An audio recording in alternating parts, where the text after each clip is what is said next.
Bienvenidos al Observador Internacional, un programa que analiza al mundo desde el mundo. Muki Tenenbaum, su conductor, detendrá su deriva y compartirá con sus oyentes una página de su bitácora todos los días de 7 a 8 y por Radio CAI.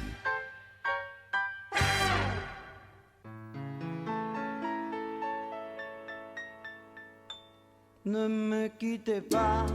Buen día a todos, hoy estoy yo solo, estoy Luis Campos me dejaron a cargo del estudio. Tati hoy se encuentra con un enorme progreso del resfrío que tenía ayer, o sea, la que progresó el resfrío no es Tati. Y Muki en estos momentos debe estar en algún lugar entre Francia y Barcelona. Yo creo que con un poco de suerte durante el transcurso del programa en algún momento podremos comunicarnos con él. Creo que ya habrá llegado a la ciudad de Barcelona. Así que, señores oyentes, que tengan buenos días. Espero no defraudar, o espero por lo menos estar un poco a la altura de los acontecimientos, si bien es muy difícil llenar los zapatos de nuestro queridísimo Muki Tenenbaum. Bueno, arrancando un poco en la línea de nuestro estimado. Una de las primeras cosas que podemos encontrar dentro de los grandes portales es que Noruega ha encontrado una solución económica al problema de los refugiados. Sencillamente el gobierno noruego ha encontrado, las autoridades noruegas están ofreciendo hasta $1.200, el equivalente en moneda local son 10.000 coronas, a los refugiados que soliciten asilo y estén dispuestos a abandonar el país voluntariamente. Esto es una forma interesante de derivar el problema. Seguramente algún miembro del gobierno noruego habrá hecho las cuentas de cuánto le cuesta al gobierno soportar la situación de los inmigrantes de una forma más o menos digna dentro de Noruega, y dijeron, bueno, ok, nosotros decidimos,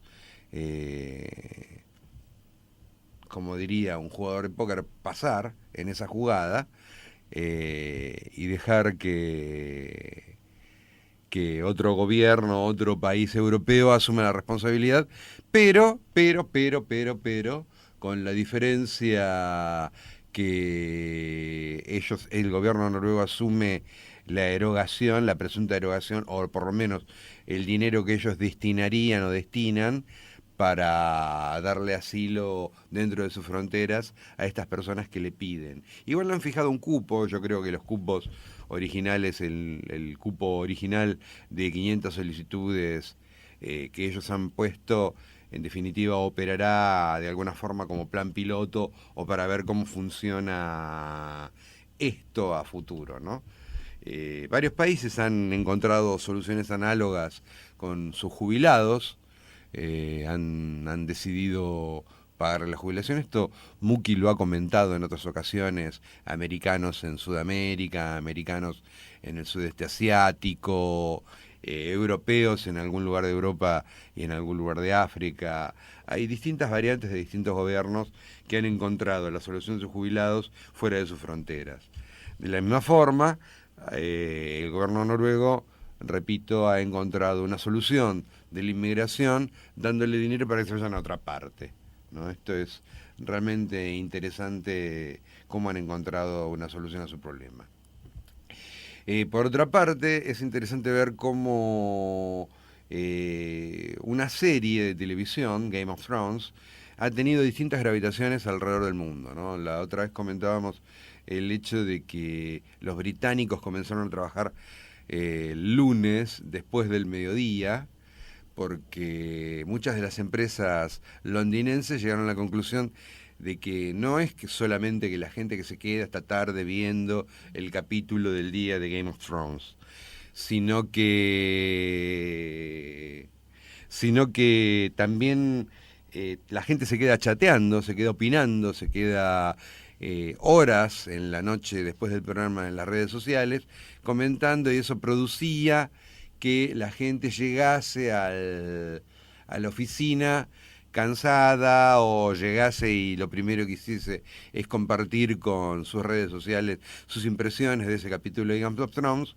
Así que originalmente los británicos habían decidido no ir a trabajar temprano, el día después del estreno de la nueva temporada de Game of Thrones, y de la misma forma que Australia se ha convertido en el país con un mayor registro de descargas ilegales al primer capítulo de Game of Thrones, de la popular serie, ¿no? Encontramos que increíblemente, ¿no?, los australianos están a la vanguardia de la piratería, de la ciberpiratería, ¿no? ¿Lo tenemos a nuestro amigo? ¿Ha llegado a algún lugar que las redes le permiten comunicarse con nosotros? Hola, Hola, don Tenenbaum, ¿cómo le va? Pudimos muy comunicarnos. bien. Llegaste a un lugar con Sí, red. llegué a un lugar con red y tengo unos minutos hasta que siga el tren. Eh, y un segundito. ¿Te estás poniendo auriculares o alguna cosa por el estilo? No, simplemente estaba escuchando el programa y me sonaba también el programa en el Pensé oído. que... Bueno, arrancamos con... Bueno, arrancamos. Estoy en el plural del mosquito. Pero arrancamos con la idea de que proponen los noruegos de pagarle $1.200 para que se vayan a otra parte, a los refugiados. Bueno, esto como vos contaste muy bien, no es una novedad, se ha hecho en muchos lugares y de hecho es uno de los planes, pero como siempre el problema de los refugiados es si son refugiados, ¿a dónde se van a ir? Y si Es la idea, ¿no? son migrantes, no tienen derecho a quedarse. Claro, no, pero aparte no conocen la lengua, no conocen Europa. Llegás, toma $1.200. Y ahora, Sí, y ahora, y andate. ¿andaste a dónde? ¿Andate a dónde si nadie los quiere aceptar? Este es todo el esquema. El andate es realmente un país como Noruega, que es muy rico, puede darse el lujo de hacer ese tipo de cosas, pero ¿cuál va a ser el tacho de basura, no? Como desde el punto de vista de ellos. No que los pobres inmigrantes o los refugiados sean basura, pero claramente la Y, forma de tratarlos es esa, ¿no? irónicamente, una de las respuestas sería a uno de los países africanos que no haya conflicto y $1.200 rinda para vivir con su familia con comodidad. Sí, pero no es $1.200 por mes. Ah, es ¿Sí? mil Se doscientos termina. dólares y andate. Sí, son $1.200 y andate. Ah, único pago. Y además, de hecho, recordemos lo que hizo Australia, ¿sí? Que mandó a la gente a Nauru. A una isla. Sí, y ahora también había mandado también a Papúa Nueva Guinea. Y en Papúa Nueva Guinea, ahora la Suprema Corte dijo que es ilegal tenerlos, así que también no saben a dónde los van a poner. Pero el tema es que están todos volando con el viento en las velas que les da la indignación mundial de lo que está pasando, pero las soluciones no son enchufárselas a alguien y que se joda. Ujú. Y Escúchame, ¿estás en España, Muki? acabo de entrar a España, sí, con el tren, estoy en la estación de Figueres. Uno de los temas que están en los portales como obligatorio, como visita obligatoria, es el hecho de que, bueno, se ha hecho irreversible la crisis. Sí, Vamos de sí, nuevo... bueno, lo hemos hablado cuando fueron las elecciones, cuando terminaron, ¿se acuerdan? En diciembre. Y yo dije, mire, no va a haber gobierno porque los números no dan los números. Y es claramente por eso que se está yendo a elecciones ahora. Pero que además, según todas las encuestas, se va a repetir la misma situación. Entonces, Rajoy sigue en funciones y si sigue así en funciones, va a estar en funciones los próximos 5 años, hasta que alguien se decida aflojar. Ujú. Es un tema personalista también. Pero Hay todos, estuve viendo en todos los portales, coinciden de que todos van a reiterar su candidatura, ¿no? Así es. Y esto no es que... Y aparte estaba viendo las imputaciones mutuas, son bastante tontas en general. Vos lees que se ponen de acuerdo en 25 de 30 puntos, pero esos 5 puntos en los cuales no se ponen de acuerdo hacen que ninguno le dé la posibilidad a otro de constituir gobierno, No, se increpan, ¿cómo querés gobernar con 90 diputados? sí, ¿Cómo que- sí, sí, sí. El problema es el de siempre, ¿sí? Hay no hay partidos, hay personas, ¿sí? No nos contemos historias. Pablo Iglesias es un personaje que tuvo la mala suerte de podemos tenerlo de líder, porque este hombre está en el negocio de él. Y de hecho, cuando vino, se ofreció como vicepresidente. Yo nunca escuché eso, que alguien me dice, bueno, yo me ofrezco como vicepresidente. No, pero ¿de qué vamos a hablar? ¿El gobierno? ¿Cuáles van a ser las líneas del gobierno? Rajoy, que por supuesto es una persona muy limitada en cuanto a sus formas de actuar, él la tiene clara, es él o nadie. Pedro Sánchez, que es cierto que ahí sí siguen los lineamientos del Partido Socialista, no hacer coalición con Rajoy.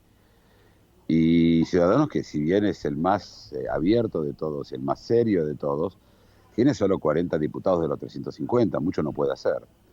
A eso le agregás el tema de que para hacer cualquier coalición necesitas a los nacionalistas que quieren independizarse y que todo el resto de los españoles no quieren hacer con ellos coaliciones porque no quieren que se independicen. Y esto no. Es decir, el problema no son las elecciones, que además van a costar 200 millones de euros en un país que está en crisis.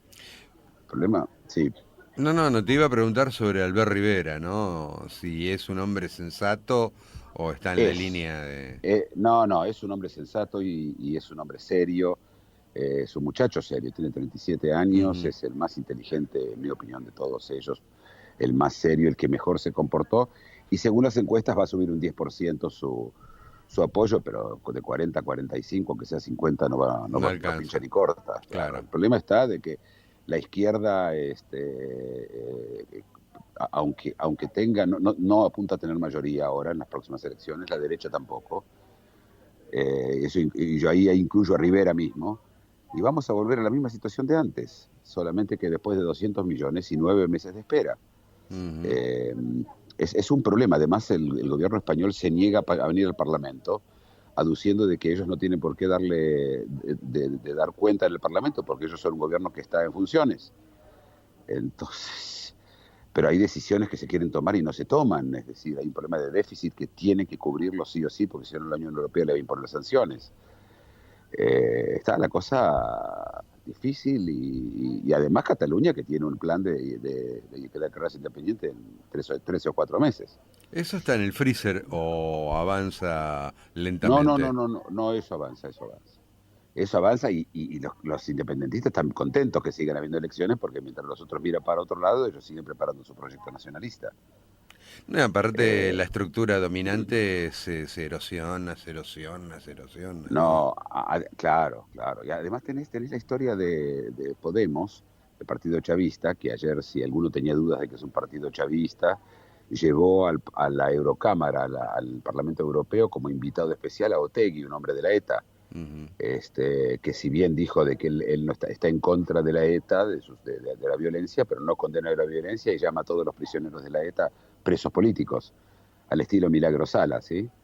Con la diferencia de que la verdad es cierto que los de la ETA no se quedaron con 1.200 millones de pesos, pero con Milagro Sala, pero es decir, el comportamiento es muy de extremo y tenemos los extremos haciendo mucho ruido. Lo que pasa es que en España no existe la extrema derecha, todavía. Pero debe haber bolsones en el PP, porque el PP, el PP es el franquismo residual, objetivamente. No. Rajoy y la gente de él son gente del centro. No, al contrario, ninguno de ellos es franquista, por lo menos ninguno. Pero Fraga Iribarne no era un hombre de Franco. Pero Fraga Iribarne no está más y no hay continuación de Fraga Iribarne hoy. Ajá. No, ninguno es franquista, la verdad es que ninguno es. Algunos son más conservadores, el tema es la iglesia acá. En España, el problema es la influencia de la iglesia. Bueno, me imagino que se tiene que ir a la canción, ¿no? Vamos a escuchar una canción ahora. Son y 17. Y 17, pero mira que lo que es la intuición, ¿no? Ya tenés un reloj interno. Los dejo en excelentes manos, de Luis Campos. No me metas en y ese mañana vamos a volver con todo. Recordemos a todos los oyentes que el viernes no salimos al aire porque es Pesaj. es la Pascua judía. Ujú. Y entonces el último día de la Pascua judía y por lo tanto no va a haber programa de los viernes. No va a haber radio Eh, directamente. no va a haber, sí, va a haber O sea, no música, va a pero haber no va programas a haber con gente trabajando y todas esas cosas. en vivo, así es. Ujú. Así que mañana es el último día de la semana para nosotros. Esperemos que Tati esté de vuelta y los dejo, como dije, en las excelentes manos de Luis Campos y de Ezequiel, nuestro... Gracias, querido. Bueno, hasta mañana. Un saludo para todos los que me conozcan. Chao, gracias. Bueno, vamos a escuchar música, Ezequiel. Muki Tenenbaum es el observador internacional. De lunes a viernes, recorre con sus análisis y reseñas los aconteceres y devenires del mundo, en exclusiva para Radio High. El Observador Internacional, de lunes a viernes, de 7 a 8, por Radio High. Un espacio en el cual Muki Tenenbaum, desde algún lugar en el planeta, analiza las realidades y desafíos del mundo contemporáneo.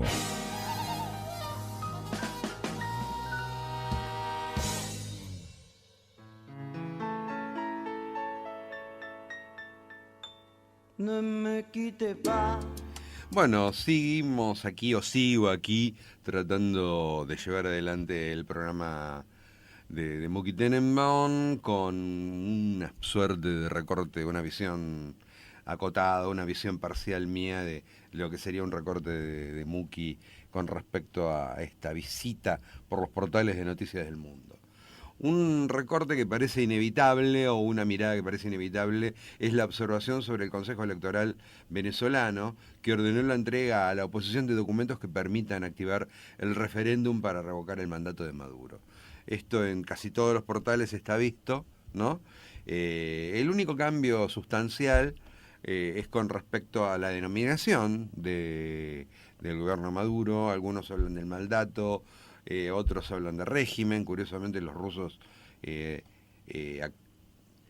han cambiado un poco las formas, hablan también de régimen de Maduro, ¿no? Esta quizás es la única particularidad de la visión de los europeos con respecto a estos aires que están circulando por América Latina con respecto a la legitimidad del poder en nuestros gobiernos, y debilitada fundamentalmente por los casos de corrupción y en el caso particular de Venezuela, no solamente por corrupción, sino algunas imputaciones que se hacen con respecto al manejo de la democracia por esas latitudes.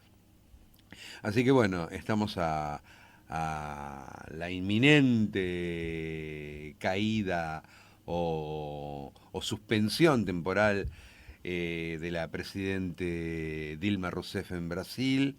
Estamos a la guarda de una imputación a nivel cameral en Venezuela hacia Maduro. En Brasil, Michel Temer, ¿no? De quien las encuestas revelan que este hombre solamente llega positivamente al 2% de los brasileros.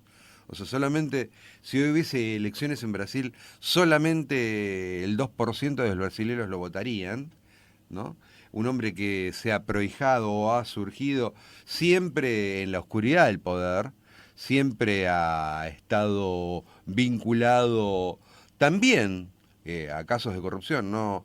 Si bien es el que va a asumir el gobierno en Brasil, si el Senado brasilero, si los 81 senadores, o la mayoría de los 81 senadores brasileros deciden que Dilma Rousseff deba ser suspendida por 180 días y en ese caso Michel Temer debería asumir el gobierno, él también está salpicado por casos de corrupción e inclusive la Corte Suprema, uno de los jueces de la Corte Suprema brasilera, está decidido, está prendiendo todas las máquinas para embatir contra Michel Temer también, con un juicio político hacia lo que hoy es el vicepresidente y va a ser el presidente en ejercicio del poder, ¿no?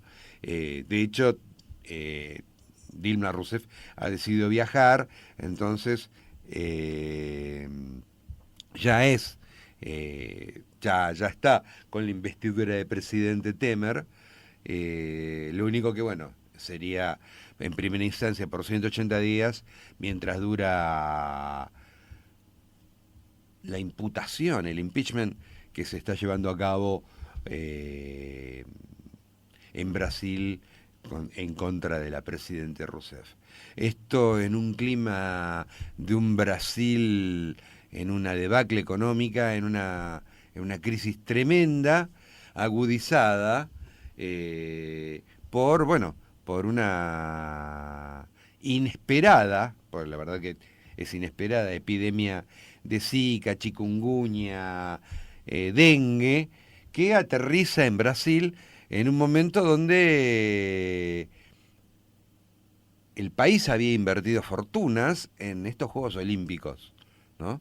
O sea, cuando tanto en el verano a la gente increíblemente no le dio muchísima, el turismo no ignoró, pareciese que el turismo ignoró los peligros del Zika, el chikungunya y el dengue en Brasil, no fue impedimento para que la gente se perdiese el carnaval, pero parece que con respecto al turista que iría a las Olimpiadas, sí lo tiene más en cuenta.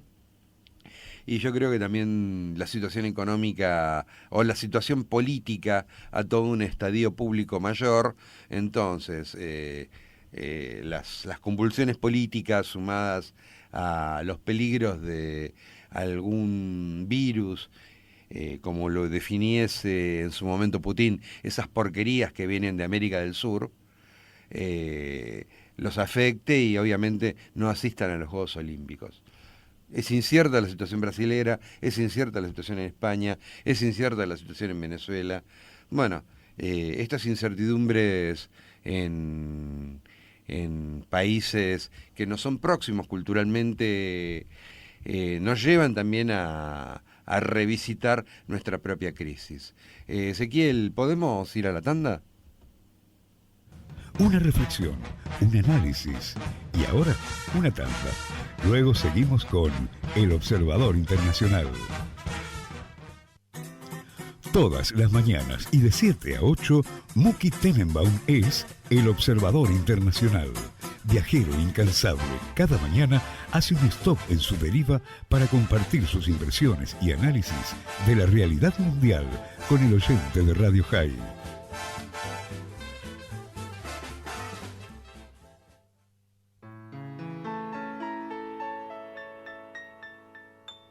Ne me quitte pas, il faut oublier. ¿Qué tal? Buen día, Luis. Mi nombre es Fabián, soy encargado de edificio en Sarmiento y Paso, muy cerca de la radio. Y nada, los estoy escuchando como todas las mañanas. Y te escuché tan solo hoy y se me ocurrió que quiero darte las gracias, tanto a vos como a todo el equipo y a Ezequiel, por lo que hacen, porque todas las mañanas son un verdadero acompañamiento cuando uno empieza la jornada laboral, y escucharlos es bien estimulante, uno se entretiene, aprende cosas, y a veces no sé si ustedes se dan cuenta de la importancia del trabajo que hacen. Así que simplemente eso, quería desearles una expresión de agradecimiento y desearles un hermoso Hag Sameach, que espero que ya el viernes se cumplan estos 8 días en la diáspora con la paz del Eterno. Que Dios los bendiga y bueno, gracias, sigan adelante.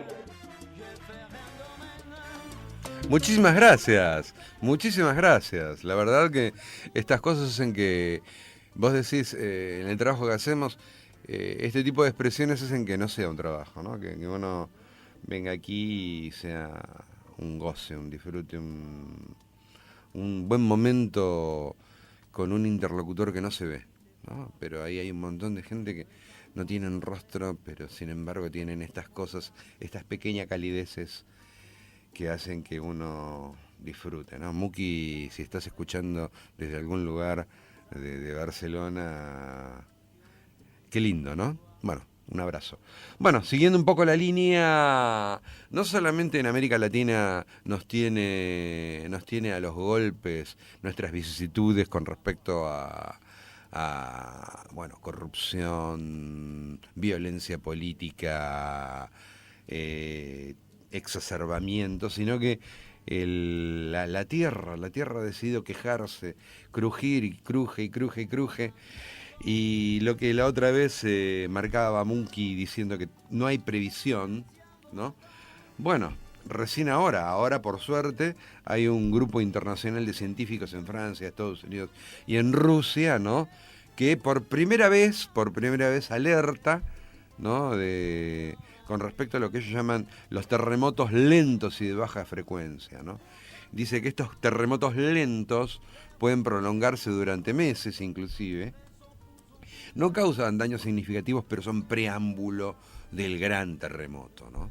E inclusive estos científicos llegan a aseverar que este gran terremoto afectaría inclusive, obviamente, de California para abajo, ese gran terremoto californiano que inclusive la fotocinematografía hollywoodense ha sabido explotar y utilizar con destreza y muy buen ojo comercial, ¿no? No solamente esta situación de terremotos, ¿no? El terremoto sí ha complicado la situación en particular de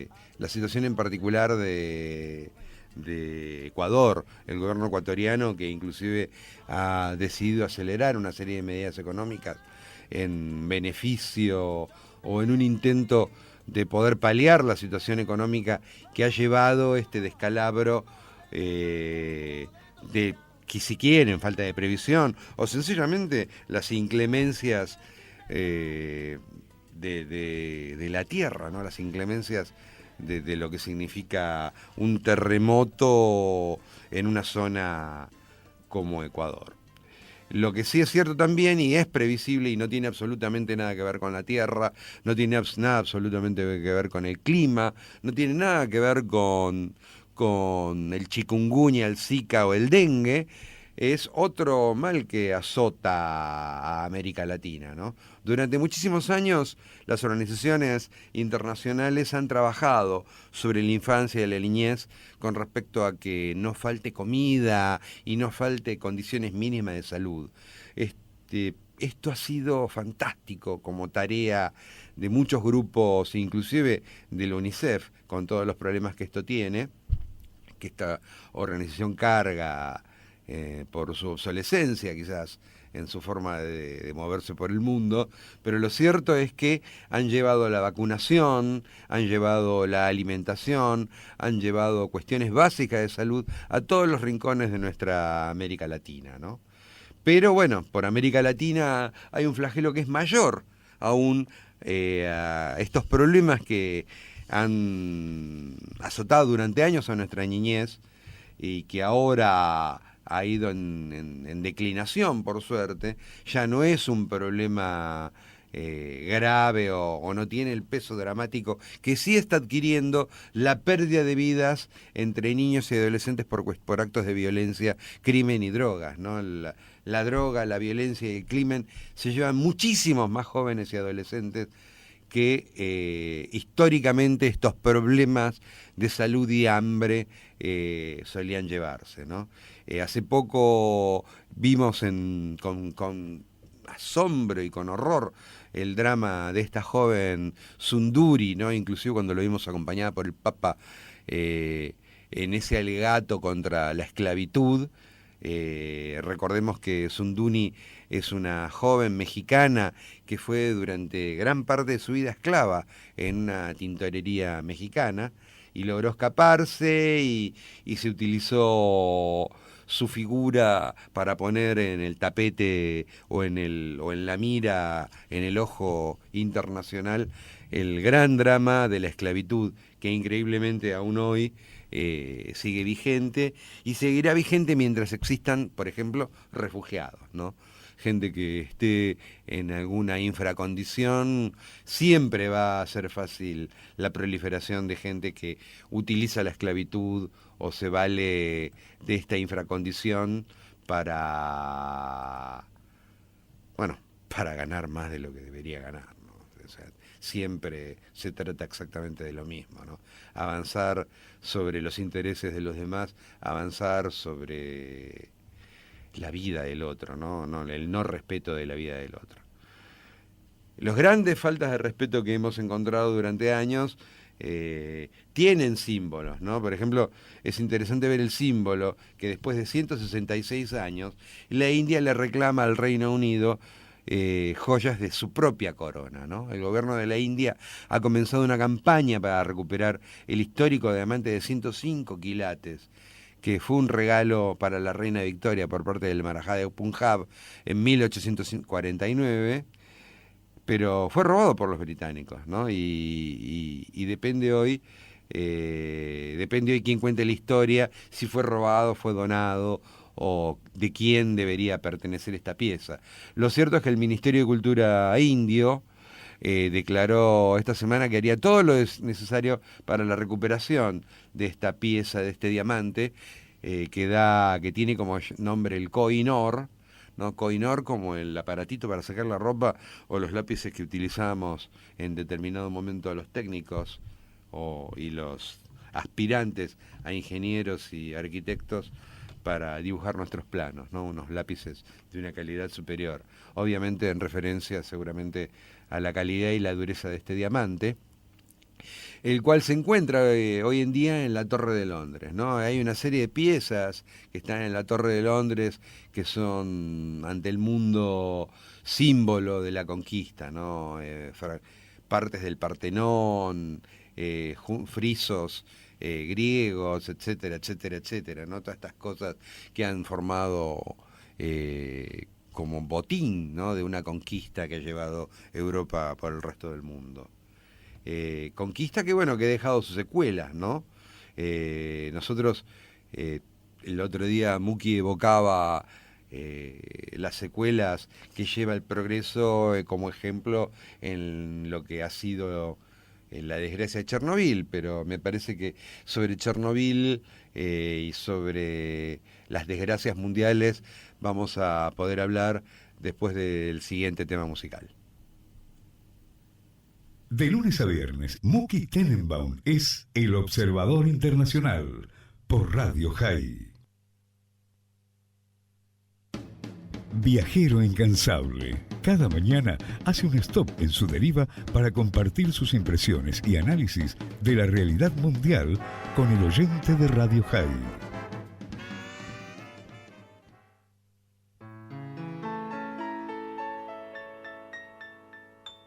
Ne me quitte pas.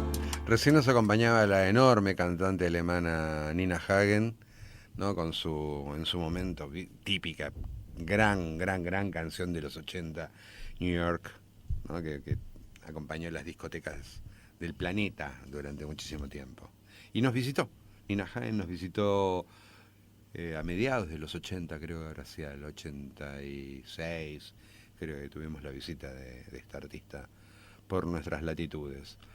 Circulando también por los portales internacionales no podía faltar, así como tuvimos, los portales han tenido, no nunca dejan de tener alguna perlita vinculada a la problemática de los inmigrantes. Donald Trump es inevitable, ¿no? Yo muchas veces bromeo con Muki de por qué siempre está en su mira Donald Trump. Lo que sucede es que no está solamente en la mira, es inevitable. Donald Trump es tridimensional. Hacia donde uno mire es como estar en una de estas máscaras inmersivas, un Oculus, ¿no? Hacia donde uno mire está Donald Trump, ¿no? Y en todos los portales se hacen una fiesta, ¿no? Este hombre ha comprendido lo que es la presencia mediática. No sé si llegará a ser presidente de los Estados Unidos, pero lo que sí ha sido una de las personas con más presencia mediática en estas épocas electorales y lo ha manejado con una destreza inusitada, ¿no? No sé si es diestro o un intuitivo, pero bueno, aparte se compró el manual. Realmente si hoy hubiera un normativo, un manual de lo políticamente incorrecto, lo debería escribir Donald Trump, ¿no? Hoy encontramos en los portales una declaración de Trump que dice: si Hillary Clinton fuese hombre, no ganaría ni el 5% de los votos, ¿no? La misoginia implícita en este comentario solamente puede ser superada por la inteligencia de la estrategia que lo llevó a decirlo, ¿no? Porque realmente no creo que lo piense, por un lado, y por otro lado lo lleva a esto, ¿no? A la instalación tremendamente mediática que logra este tipo de declaraciones. Es increíble que una frase misógina adquiera tanto centimetraje a nivel mundial, y esto es interesante verlo, este ejercicio que nos ha propuesto o nos propone Muki Tenenbaum en Cada Mañana, este ejercicio de ver los pesos que tienen las noticias en el mundo, ¿no? Esta cosa de ver, por ejemplo, esta soberbia que a veces tenemos los argentinos de decir somos el centro del planeta, no lo somos, pero sí estamos en los distintos portales internacionales. Un comentario, en algunos casos es Cristina y Maduro, en otros casos es Cristina y Dilma, pero no salimos en la foto al lado de lo más prístino. Sí, por ejemplo, del Potro, y se celebra su regreso, ¿no? Pero el que sí mantiene su centimetraje, ¿no? Esté donde esté, haga lo que haga, sea el portal que sea, Kim Il-sung maneja de alguna forma su prensa, su comunicación, que hace que siempre, siempre, siempre en todos los portales haya una presencia de él. En este caso, con la convocatoria coreana al primer Congreso del Partido de los Trabajadores en 36 años, hace 36 años, casi 40 años, que el Partido de los Trabajadores coreano no se reúne. Sí es la primera vez que Kim Jong-un o Kim Jong-il, como algunos pronuncian su apellido, su nombre, lo ha convocado tras el lanzamiento de un misil de largo alcance que ha preocupado al Consejo de Seguridad de las Naciones Unidas, ¿no? Y más que probable que este Congreso se realice bajo nuevas sanciones del mundo hacia Pyongyang. Y bueno, y Pyongyang como única respuesta es la respuesta de siempre: más amenaza, más agresión, y obviamente advierte que en cualquier momento Kim Jong-il va a volver a probar un dispositivo nuclear. No sabemos de qué características. Yo creo que por ahí está esperando el próximo terremoto para decir que fue él, como en la ocasión anterior. Pero el hecho concreto es que nadie se puede dar el lujo de decir o de desoír una amenaza de este personaje. No lo hace ningún gobierno del planeta. Justamente en Oriente hay un gran movimiento de equipo bélico, ¿no? Las flotas norteamericanas, chinas e indias y japonesas están en constante ejercicio en advertencia de las actitudes que puede llegar a tomar Corea del Norte con respecto al equilibrio bélico en la región. Sobre todo Japón, China y India están preocupados porque, bueno, son los que están ahí en contacto directo con este hombre y son los que históricamente han sido víctima directa de la extorsión que hace la Fuerza Armada de Corea del Norte para mantener equilibrio, aparte de justamente, manténganme o este gobierno guerrero los va a invadir. No solamente en el Cono Sur la crisis política compromete la gobernabilidad futura, no solamente en España suceden estas cosas, sino que en Irak la crisis política, ¿no? El primer ministro de Irak, Haider el-Abadi,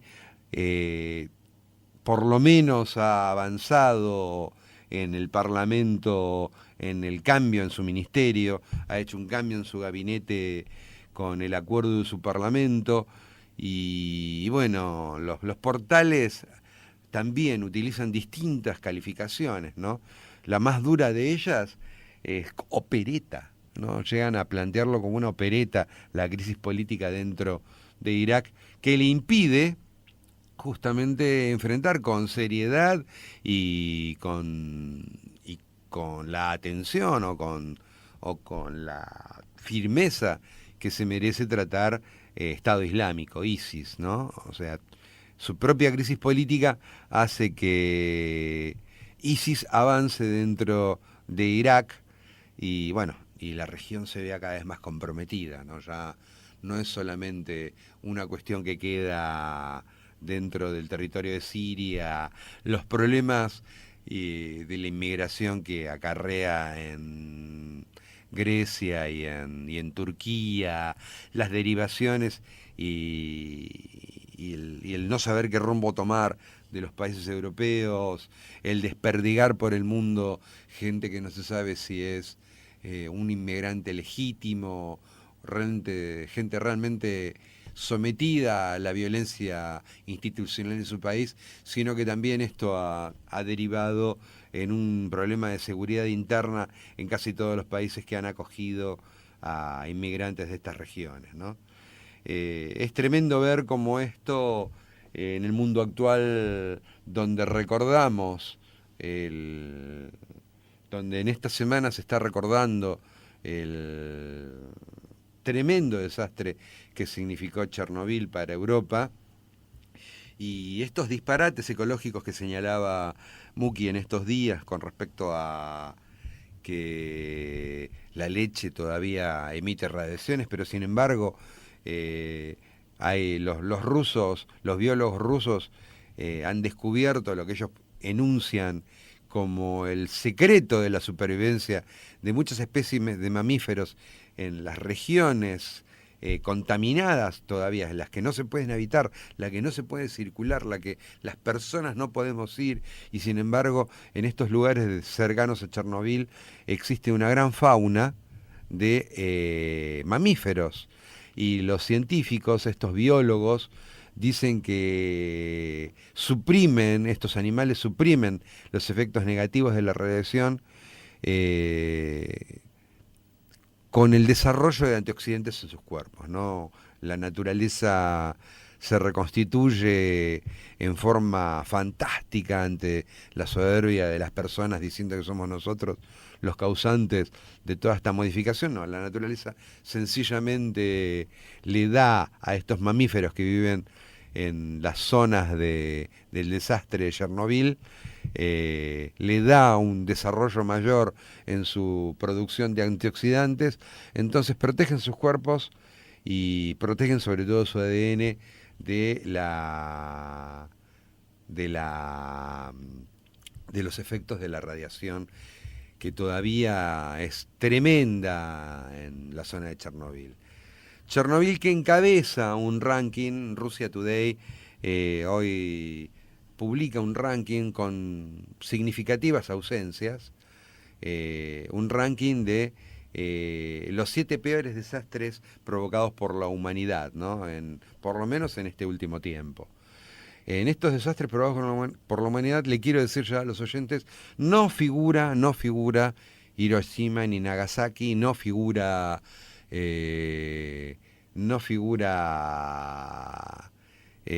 Hamburgo, no figura, bueno, obviamente, llamativamente no figuran los genocidios, pero sí figura a la cabeza del ranking, ¿no?, la explosión de la planta nuclear de Chernobyl, ¿no?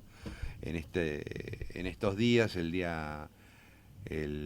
26 de abril, hoy justamente, el 26 de abril, una avería provocó un incendio en uno de los 4 reactores de la central nuclear y bueno, acá estamos, ¿no? En su momento causó la muerte directa de 31 personas e involucró la salud de miles de personas que aún hoy siguen afectadas por esta situación. No así parece la fauna silvestre del lugar, que ha desarrollado esta capacidad de antioxidantes para proteger su ADN que recién hemos mencionado, pero este desastre nuclear es el desastre nuclear por excelencia, o por lo menos es el más importante, mucho más de Harrisonburg, ¿no?, que fue en Estados Unidos. No entiendo por qué los rusos evocan el propio, ¿no?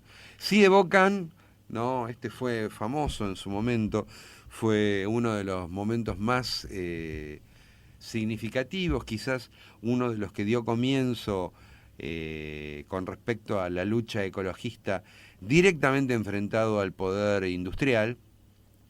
Fue uno de los casos donde una empresa, la Union Carbide, ¿no?, fue el protagonista de de una fuga de un gas tóxico en una fábrica de pesticidas en India, allá por 1984, en una locación donde Union Carbide tenía esta fábrica, en un lugar llamado Bhopal, ¿no?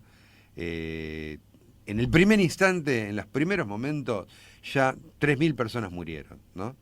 Y a lo largo de las semanas, 15.000 más perdieron la vida por este derrame de gas de Union Carbide. Sin hablar, no entiendo por qué si es necesario en algún momento aclarar, ¿no?, la cantidad de dinero que involucró como pérdidas, ¿no? Como si es necesario compensar con pérdidas económicas las pérdidas de vidas, ¿no? Como diciendo, "Uy, se perdieron 15.000 personas, pero perdimos mucho más dinero". Sin hablar también de las mezquindades subyacentes en esto, ¿no? De los 500 millones de dólares que utilizaba esta empresa británica para que con el correr del tiempo se soslayara las consecuencias que esta negligencia de las consecuencias del desastre que esta negligencia provocó, ¿no? Entonces, con 500 millones de dólares silenciaron, ¿no? La gente no prolongó sus demandas y acallaron también otras cosas aparte de la prensa, ¿no? La guerra también provocó desastres de carácter climático, de carácter ecológico, y se hace presente a través de la guerra de los 90 en Kuwait, que provocó el incendio de más de 700 pozos petroleros en su retirada. Cuando se retira el ejército iraquí de Kuwait, previamente utiliza la política de tierra arrasada y destruye 700 pozos de petróleo con el consecuente desastre que esto significó, ¿no? Hay una serie de desastres más, ¿no? El río Amarillo, que fue una gran intervención humana sobre un río. Los chinos, en su retirada en la guerra con Japón, en su territorio desbordaron el río Amarillo y provocaron, bueno, la inundación y miles de personas muertas. Y bueno, también hay una serie de recopilaciones históricas, pero ya le digo, han ignorado los desastres nucleares de la guerra. También considera como estos desastres este periódico ruso, o este portal ruso, la gran estampida del año pasado durante la peregrinación a la Meca. Y con esto abandono la responsabilidad que me ha tocado hoy de llevar este programa adelante. Saludos a nuestro querido Muki Tenenbaum, saludos a todos ustedes, oyentes, y gracias por permitirme dirigirles la palabra hoy. Saludos, Tati, espero que estés mejor. Buenos días, Ezequiel. Hasta mañana, Muki. Hasta mañana, oyentes. En 23 horas regresa El Observador Internacional.